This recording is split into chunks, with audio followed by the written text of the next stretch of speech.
Welcome to episode 9 of Sports on the Go. Today we got Luca, Solomon, and Mo checking in from Kenya. How are you guys doing today? You good, bro? All good, yeah. Doing good. NBA season starting soon. Preseason in 10 days and free agency is coming to a close very soon.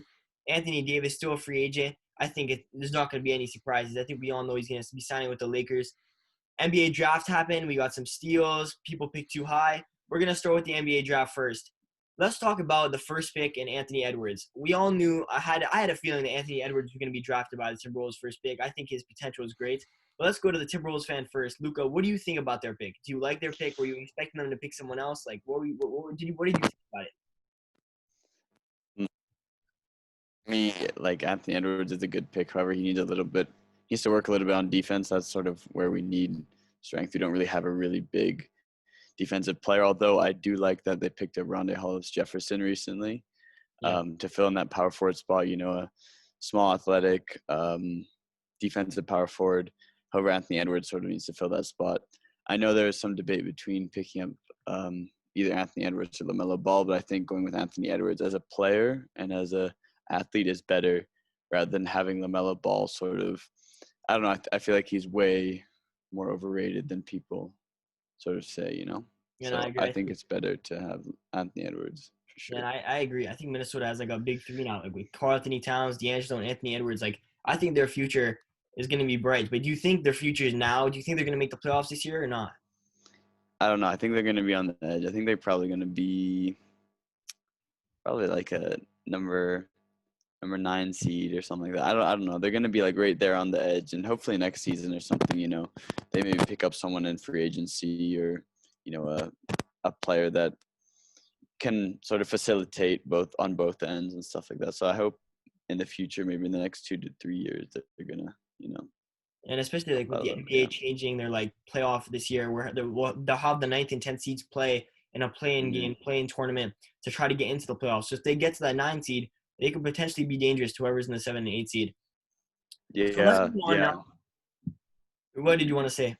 No, I was just thinking, like, I feel like the chemistry between, I don't know, it's really hard to like determine like, how Anthony Edwards is going to like sort of contribute to the chemistry between D'Lo and Cat. We haven't really seen that yet as Cat was injured at the end of last season. So I think starting this year, I completely forgot like when the games actually start, but I guess we'll have to see how that sort of works and, how the dynamic is on the team. And I think coaching will also have to do with that, kind of finding the right system and figuring out like what Anthony Edwards is good at, what he's not good at, and kind of working along that. Now, another team that had some really bad news is Klay Thompson going out now with a torn ACL. Mo, what did you think about the Warriors draft? Like, they drafted Nico Mannion and James Wiseman with the 2nd pick, and Steph Curry called him a generational talent. And Wiseman did not have that much of a college career, really. He played a couple games. So we're all kind of wondering to see how that'll translate into the NBA. But, like, how would you grade their draft on a scale? Like, what do you think they did well? Where can they get better? Well, the Warriors team, in my opinion, are already somewhat experienced in terms of age. And with that in mind, I think bringing guys in like James Wiseman and Nico Mannion in the 48th overall pick would create that atmosphere of some young guys being coached by older players, and to help that, that franchise grow after guys like Curry and whatnot retire. So in my opinion, I would say they did really well in the draft, honestly, especially getting Nico Mannion in the 40th overall pick. And I used to watch a lot of his college games, and he was an absolute bucket in my opinion. And in terms of James Wiseman, I have not watched much film on him or much things that he's done during college basketball. But from what I've heard and from his stature in the draft, I would think that he's one player to watch out for and one guy that could really fit into the dynamic of the Warriors. And having Draymond and Curry come back next season, it's about to be crazy, especially in the terms of title contender, because I think the Warriors are up for that next season, in my opinion, honestly. So Solo is a little bit outraged. Solo, what do you think about that? Do you think the Warriors can still win a championship without Klay Thompson? I adamantly disagree with you, Mo. I don't see how the Warriors can win without Clay. I just don't see it. Like, yeah, Nico Mannion is not a bad pickup, but you look at their projected starting five.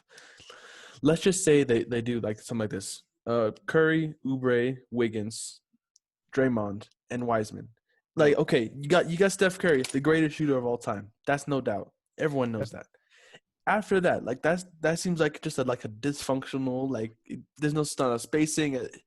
That seems like on offense, it doesn't seem like it's gonna work. Wiggins with Oubre Yeah, and Draymond and but James Wiseman. you're forgetting how a perfect offense is formed. It takes a good defense to make a good offense. But you, Yeah, With I guys like get that, but like Draymond, there's still a half court offense. It's just still gonna happen. Like it's gonna they happen. still What are they have gonna do? insane shooters on the squad. Steph Curry, leaders like Steph Curry and Draymond. And don't forget, getting deeper into their bench, looking at guys like Brad Wanamaker that recently signed from the Celtics. Kevin Looney, he was a power forward last year. He wasn't too bad. He kind of stepped up when Clay and Curry got injured. Damian Lee, and then signing Kelly Oubre from free agency, and still having a vet like Andrew Wiggins that can still play defense and offense at the same time. I will I say, would Well, say have a I, pretty I, good squad. I will say along with Mo here, I think the Warriors are looking at like a maybe 4 to 6 seed this year, and that's if everything goes to plan. If they're playing well and they mesh like they want them to mesh, then that can happen. But if That's a I really possibility. don't think title contention is a possibility. I mean, Thompson is maybe 22, 23 points a game. Now you have to make that up somewhere. You don't know how Oubre is gonna fit. You don't know how Wiseman's gonna play. So like you're missing points from Thompson, and he spreads the floor. He's a great shooter. So if Curry's not feeling it, you got Thompson. And he's a big source of your points, and he's one of the team leaders. So without him, Curry's gonna have to carry the load, and quite frankly, he's Curry did fragile too. that. You're relying on him to stay healthy. Curry did that in 2017, guys. Don't forget that. yeah, but I Curry just carried the load. just Without a guy like without Easy Money Sniper on the team, Curry carried. Keep that in mind. And have a I'm, team like the Heat go to the NBA Finals last year. I would not count the Warriors out this year, 100%. A here's the team like thing though. Here's the thing about the Warriors, right? They're gonna be a playoff team. Like George said, I'd say 4 to 6, but I'd probably put them lower, like anywhere from 5 to 7, Yeah. something like that, somewhere around that range would be the Warriors. But the thing is about them, right, is that I just don't. I feel like that combination of Wiggins and Oubre, along with Draymond, is just doesn't mesh well. The thing about Clay, he's such a reliable shooter. Like he can just go off at 37 in a quarter and then be like nothing because he doesn't even need to dribble. He just shoots it and that's all he needs. And he plays amazing defense at the other end. You know, Wiggins and Oubre, they're both like, in between. Oubre has had a nice season last year, but I don't know how reliable he is on defense Yeah. compared to Clay. Same with Wiggins is a not a bad player. He's a good scorer, but I feel like those two with Draymond, since he's not as good of a shooter as he was about 3 years ago, the three of them, I don't think mesh well very well. I like the Wiseman pick, but I wish they maybe had gotten someone else instead of Oubre, or maybe gotten Oubre and flipped Wiggins for like a high, really good shooter or something like that. That's what I wish the Warriors would have done. But what it's I'm not the end saying. of the world. They're still going to be a good team, but I just don't think title contention is in the realm of possibility. So let's move on to another team because there's another team that have a young Steph Curry going with Trae Young and the Hawks, and the Hawks now are a young like their young star is rising now and maybe gonna look for the playoffs this year. So I want to ask Luca real quick. What do you think about the Hawks? Are they gonna make the playoffs this year? Because quite frankly, in my opinion, I think they're gonna be looking from a spot 7 through 10 and looking to get into the playoff and make a push. Because with Trae Young, Cam Reddish, DeAndre Hunter, drafting with the sixth pick in the draft, Onyeka Onkwangu, he's really good. He's looking like a Bam Adebayo player, and I think they have a lot of potential this year. So where do you see them falling? Are they gonna make the playoffs? Yeah, I think for sure they're gonna make the playoffs. Hopefully they go second round. I really like Trey Young style of play. Sort of like Chris Paul, but he can shoot the three really really nicely, and I do like that style of play. And I'm sure with Onyeka coming in, I think that they're really going to be able to facilitate sort of a lot of like assist play and stuff like that. I think they're just going to be really like fundamentally sound team, and work together. And it's not all going to be, Trae Young dropping whatever 50 a night and they rely solely on him, but it's also going to be from some help from Cam Reddish or Onyeka. I think this draft class was pretty strong. Especially the first few picks in the draft, and hopefully, and actually Mo and I know we were talking at school and we were saying like next year's draft is even going to be much stronger, with Josh Green and everyone. I think Josh Green. I completely forgot his name. The unicorn Cunningham. or whatever his name. No, Okay, Cunningham, like that guy from some all those State. guys. Green. Yeah, Jalen Green. Yeah. Cade Jalen Green. There we go. So Yeah, so I think the Hawks are going to do pretty well this year. Yeah. So then another thing we saw this offseason was 3 players get really max extensions with their teams. We saw Bam Adebayo get a huge extension with Miami. We got Jason Tatum looking like he's going to be the long-term answer for Boston. And we got Brandon Ingram in New Orleans. So I have a question for all 3 of you, and just give me like a quick Donovan, answer. you forgot Donovan, man. Well, you want to throw Donovan? We can throw in Donovan in the mix. But out of those 4 players, right, I'll ask all of you the same question. Out of those 4 players, if you were going to start a franchise today, who are you taking, and which one are you going to take to lead your team and build around?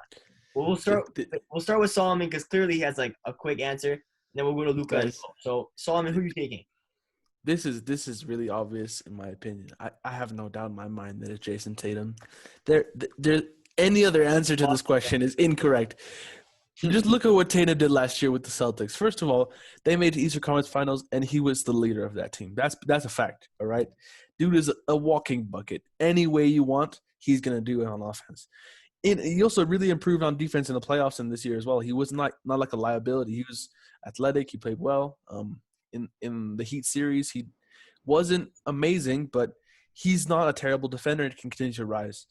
And I like Donovan Mitchell. Bam played really well these playoffs. Brandon Ingram is a nice player, but there's no doubt in my mind that Jason Tatum's the best out of those 4 guys. Luka, you agree with that? Yeah, for sure. I mean, Jason Tatum's just, I don't know. Again, I like his play style. He can shoot the ball. Maybe he gets a little too flashy sometimes, but I think he's just a good all around player because he can play so many different positions.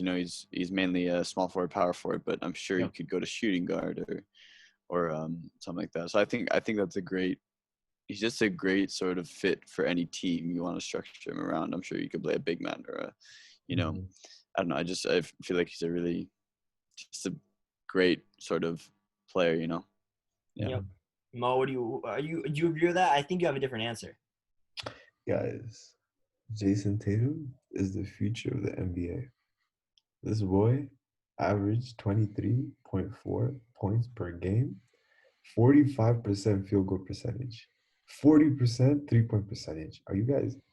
This is not even a question. Jason Tatum. It's not a question. This is not an argument. It's just a statement. Jason Tatum is better than the other 3 guys. That's period. Facts. End of conversation. Done. Thank you. How about like who has the most potential to be great? I feel like Brandon Ingram has the most potential. No. Ingram has the most potential. Jason Tatum has more.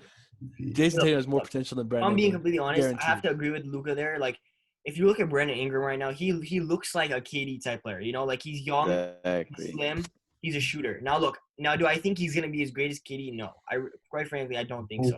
No. Now, Jason Tatum is. I think Jason Tatum is a top 10 player in the East, right? In general. If I'm gonna take a player to prove to take me in the playoffs and win games, I had to take Donovan Mitchell.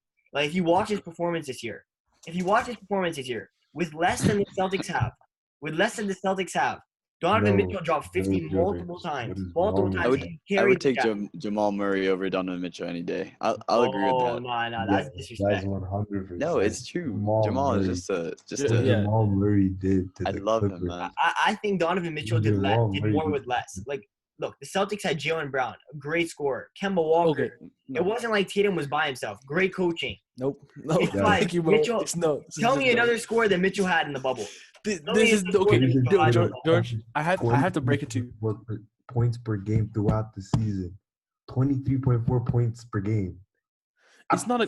Mitchell had 22.7. This is not a debate. This is not a debate. Okay.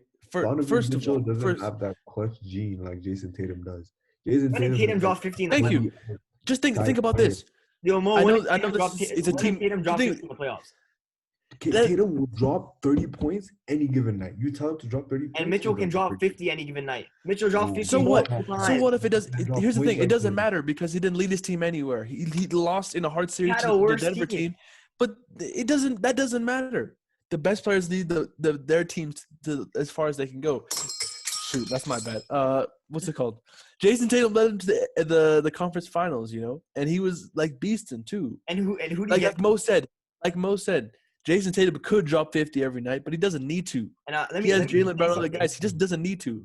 Ben Simmons held Jason Tatum to under 30% field goal percentage when he guarded him this season. And Jason Tatum ended up beating a Sixers without Ben Simmons. So tell me, if Ben Simmons was in that series, you think it's going to end the same way? You think it's Exactly really the same way. Exactly the same. Out No, of no, it. no, no changed outcome. Wow. Maybe the Sixers get one more game. That's it. They get one game. That's it. Jordan, a player like Jason Tatum, in my opinion, has gone to that caliber, that level, to which he needs players that play roles to surround him. How LeBron carried the Lakers in the sense that Stop it, he had bro. That's too specific much. players You're telling me playing Jason Tatum's roles. LeBron right now? Are you serious? Obviously, they're not the same player, but Jason Tatum has the potential to be a future MVP in the league. Okay, multiple I agree with times, that. in my I agree opinion. with that. But right now, if I'm choosing based on what they've done so far, I'm taking Donovan Mitchell. That's my opinion. Yeah, Moving on. is- The last question, okay? The last question. Who is your favorite to win the NBA championship this year? After the free agency, after the draft, with different pickups, the Lakers picking up Harrell, picking up Gasol, and on almost perfect free agency. Like, they got better. And the Sixers getting Dwight Howard, Danny Green, Seth Curry. A lot of pickups. It's underrated pickups. I know I'm biased, but that's a great team you're dealing with in Philadelphia. Looking at Boston, Kemba's going to be missing part of the season now, 2 or 3 weeks. Is that going to make a difference? Are they going to lose some games? Just tell me, who's going to win this championship? I'll say one thing. Somehow, in this free offseason, the Lakers the rich get richer. You know what I mean? Like, Yep. yeah, the loss of Dwight hurts. The loss of Rondo is not ideal. But then you just go ahead and replace them with like Dennis Schroeder and Montrezl Harrell, along with Marc Gasol. And they didn't even lose like money. They made money basically. They just increased their value off of like guys who are making minimum contracts. And even pick up Wes Matthews is a sneakily good pickup, and retaining KCP as well. I know. All of that, the combination of that, I just don't see a scenario where anyone could be the Lakers. The Nets will give them trouble. That's no doubt. If the Heat make it back there, they'll give them trouble. It's not going to be easy road to the Western Conference. The Clippers will still be there. But yeah, we have to see Katie and Nuggets, Kyrie. That'll be a good the duo. Warriors. But I still think that I like the Lakers to win this year. Well, did you just say Warriors? Are you about to bring the Warriors into this conversation? Please tell me Don't say it. Please tell me that's not gonna happen. Wait. I don't want to say the Warriors right now. I just want to say. Mo, I'm about to put you on They mute. are I in have that area. power. In this specific conversation about who might, in my opinion, it's not who's going to win next season. It's who's gonna be the most eligible to compete against the Lakers in the NBA Finals. And you're telling me the Warriors and Kelly Oubre are eligible? Not the Warriors. I was gonna say the Brooklyn Nets. Okay. I was gonna say if KD is back to full health and can. I agree. That's I if, agree. though. That's an if. Let me just real quick, guys. The Nets KD, roster. Kyrie, LeVert Nets is dangerous. roster. That is dangerous. And Dinwiddie. Oh man, those Dinwiddie, 4 right Trent, there are all LeVert. capable of dropping 20 on any night. Any night. Yeah. I mean, they do have like Yeah, DeAndre and Jared Allen too. So Exactly. Yeah, Great Allen, defensive. bro. The Nets are looking nice next season if KD can come back to his full potential and drop 40 a night. If Kyrie can facilitate to the degree that he's good at facilitating and handle the ball well.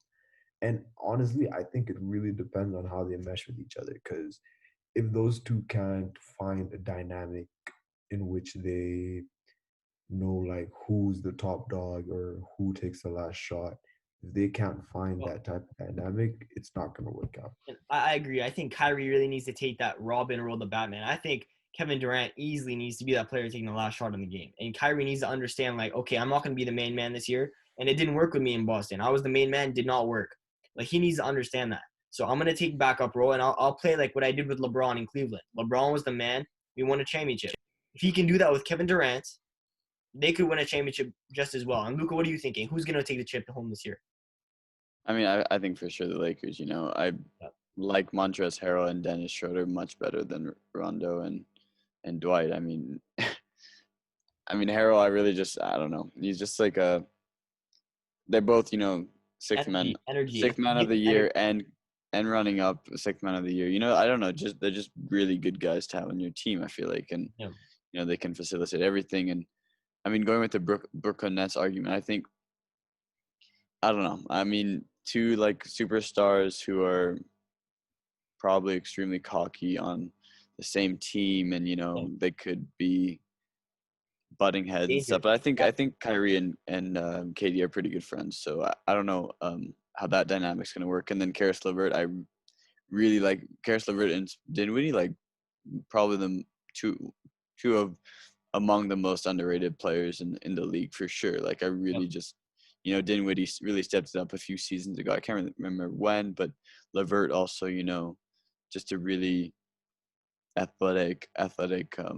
He plays shooting guard. I think he plays shooting guard and small forward. So, and LeVert in the playoffs this year, like he averaged, like we forget, but he averaged 22, 23 points a game in the playoffs. And like that's crazy. No one was talking about him. Exactly. And to be honest, I'm happy that they didn't trade for Harden because they almost traded away their entire future. Like they got stars rising right now. They got Dinwiddie. They got LeVert, Jarrett Allen. Like they have a core. And if they learn from KD and Kyrie, and once KD, if he's not the same player, you can bring someone else in, But like getting rid of LeVert and Dinwiddie would have been a huge mistake.